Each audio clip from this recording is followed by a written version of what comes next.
Et il y a de nombreux chrétiens qui pratiquent une foi chrétienne, la religion qui ressemble à un tombeau blanchi. Les gens l'apprécient, ils sont trop spirituels, ils viennent à la messe, ils parlent en langue. Karashika Samadora Kawasaki Suzuki. Ils peuvent invoquer, ils peuvent faire adoration, ils peuvent faire méditation, mais au fond de leur cœur, c'est la jalousie, la méchanceté, la haine, l'orgueil. Ils ne s'adressent pas la parole aux voisins, il vient à l'église, il se lève sa mère. Bénis le Seigneur, oh mon âme. Le Seigneur lui dit, descends de ta mère hypocrite. C'est la corruption qui remplit son cœur. Et vous voyez, j'ai causé avec certains amis tout récemment. Il me dit, mon père, quand une femme est trop spirituelle, quand elle prie beaucoup, je me méfie d'elle. Quand elle prie beaucoup là, je me méfie d'elle. Parce que c'est dans sa spiritualité qu'elle cache sa méchanceté. La personne prie beaucoup, mais quand la personne ouvre sa bouche pour parler, toi-même tu te demandes, c'est le même Dieu qu'on adore, que cette personne adore. Vous voyez le comportement de certaines personnes. Voilà pourquoi Jésus dit, je viens vous manifester, montrer la vraie manière de me louer, la vraie manière de m'adorer. Mais qu'est-ce que nous voyons aujourd'hui? C'est l'hypocrisie. On prie. Non, mariage, Saint-Valentin, c'est les choses de ce monde. Mais le péché que la personne commet là, non, ceux qui font Saint-Valentin, boîte de nuit jusqu'à 2h du matin, ils veulent mieux que cette personne. Parce qu'on se cache dans la spiritualité, on se cache dans la religion pour commettre les péchés. Même l'ange gardien même voit la personne là, il disparaît, il fouille. Il dit que non, ça là, je ne connais pas. Ce n'est pas seulement en insultant quelqu'un, en commettant le meurtre, que nous pouvons dire, ah, j'ai commis un péché grave.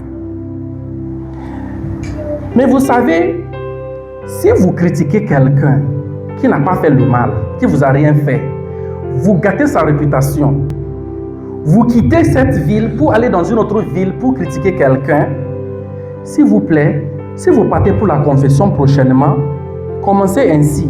Bénissez-moi mon Père car je suis assassin. Parce que chaque fois que vous détruisez la réputation de quelqu'un, vous l'avez tué. Parce que la personne ne peut plus se promener librement. C'est un cadavre qui se promène.